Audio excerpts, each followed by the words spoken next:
தைப்பொங்கல் ஏற்கனவே நான் வந்து ட்விட்டர்ல கொடுத்துருக்கேன். இந்த ஆட்சியில அவர்களுக்கு கொடுக்கப்பட்ட வாக்குறுதி அதை நிறைவேற்ற வேண்டும்னா போராடிட்டு இருக்கிறாங்க. ஆகவே வாக்குறுதி கொடுக்கின்ற பொழுது அவர்கள் எண்ணி இருக்க வேண்டும். வாக்குறுதி கொடுத்து விட்டார்கள், வாக்குறுதிப்படி அவர்கள் வாக்குகளை பெற்று விட்டார்கள், ஆட்சிக்கு வந்து விட்டார்கள். அதனால அந்த வாக்குறுதி நிறைவேற்ற வேண்டும் அவர்கள் போராடிட்டு கூட்டணி சில கட்சிகள் வரும். அந்த உடனே நாங்க சொல்றோம். அது எப்படி எல்லாம் பகிரங்கமா சொல்ல முடியுமா? அனைத்து இந்திய அண்ணா திராவிட முன்னேற்ற கழக தலைமையில் அமைக்கப்பட்ட தேசிய ஜனநாயக கூட்டணி வலிமையான கட்சி. நாங்களாம் ஒன்னா சேர்ந்தா நாங்க தேர்தலை சந்திக்கிறோம். திராவிட முன்னேற்ற கழகத்தை பொறுத்த வரைக்கும் காங்கிரஸ் இந்த கூட்டணியில இருக்குமா இருக்காதா என்பது சந்தேக நிலைக்கு வந்துட்டு. திரைப்படத்துல ஒண்ணுல ஹிந்தி திணித்த காங்கிரஸ் தான் திணித்ததா ஒரு திரைப்படம் உருவாக்கி இருக்காங்க.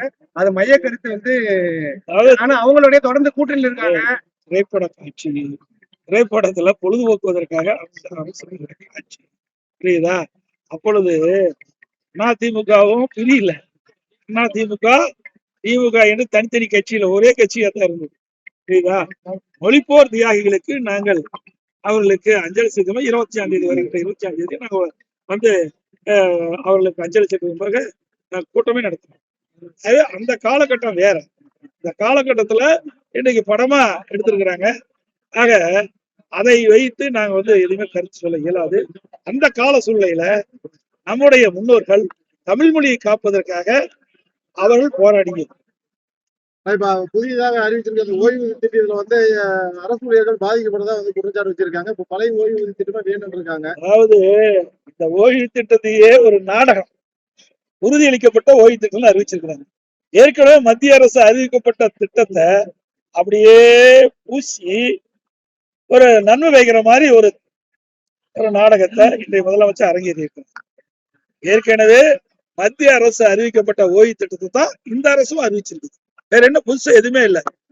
ஒண்ணு ஒரு சில மாற்றங்கள் செஞ்சிருக்கிறாங்க. இன்றைக்கு அதுல பிரைஸ் இண்டெக்ஷன் இருக்குது. இதுல வந்து அகவலப்படின்னு கொடுக்குறாங்க. அதுதான் மாற்றம், வேற எதுவுமே கிடையாது. எனக்கு தெரிஞ்ச அளவுக்கு எதுவுமே புதுசாக இல்லை. அவர்களும் கேட்பது திராவிட முன்னேற்ற கழகம் தேர்தல் அறிக்கையில குறிப்பிட்டது திராவிட முன்னேற்ற கழகம் ஆட்சிக்கு வந்தா பழைய ஓய்வு திட்டத்தை நடைமுறைப்படுத்தும். பழைய ஓய்வு திட்டத்துல அரசுடைய பங்களிப்பு இல்ல. இப்போ திராவிட முன்னேற்ற கழக அரசு இன்றைய தினம் உறுதியளிக்கப்பட்ட ஓய்வு திட்டத்துல பங்களிப்பு இருக்குது. இதுல என்ன இவர்கள் புதுசா வந்து மாற்றி கொடுத்துக்கிறாங்க? அவர் கேட்ட கோரிக்கை இந்த அரசு நிறைவேற்றலையே. வேண்டுமென்றே திட்டமிட்டு சில சங்கங்களை இன்றைக்கு அதுல ஆதரவு கொடுத்துட்டு இருப்பதா எனக்கு தெரியுது. ஆனா பெரும்பாலான அரசு இதை ஏற்கவில்லை. ஏற்கனவே மத்திய அரசு அறிவிக்கப்பட்ட ஓய்வு திட்டத்தின் அடிப்படையில் இந்த ஓய்வு திட்டத்தில் வேற எந்த ஒரு மாற்றமும் இல்லைன்னு தான் என்னுடைய பார்வை. தெளிவா நான் வந்து அறிக்கையின் வகையில தெளிவு. மீண்டும் அதிமுக ஆட்சிக்கு வந்துச்சுன்னா அந்த பழைய ஓய்வு திட்டம் கொண்டு வரதுக்கு வாய்ப்பு இருக்காங்க. அதெல்லாம் கால சூழ்நிலைக்கு தகுந்த மாதிரி. பிரதமர் மோடி பொறுத்த வரைக்கும் எது நடக்குமோ அதான். எங்களை பொறுத்தவரை கொடுக்கப்பட்ட வாக்குறுதி நிறைவேற்ற அரசாங்கம் அதிமுக அரசாங்கம். திமுக பொறுத்த வரைக்கும் ஓட்டுக்காக ஆட்சி செய்யறாங்க. ஓட்டு வரணும், மக்களை ஏமாற்ற வேணும். நிறைவேற்ற முடியாத வாக்குறுதிகள் கொடுத்து மக்களை ஏமாற்றி அவர்கள் வாக்குகளை பெற்று ஆட்சிக்கு வந்த பிறகு அவர்கள் கொடுக்கப்பட்ட வாக்குறுதி நிறைவேற்ற மாட்டாங்க. எல்லாமே களத்துல போராடிட்டு இருப்பது எதுக்கு? கொடுக்கப்பட்ட வாக்குறுதி நிறைவேற்ற வேணும்னா அவர்கள் போராடிட்டு இருக்கிறாங்க.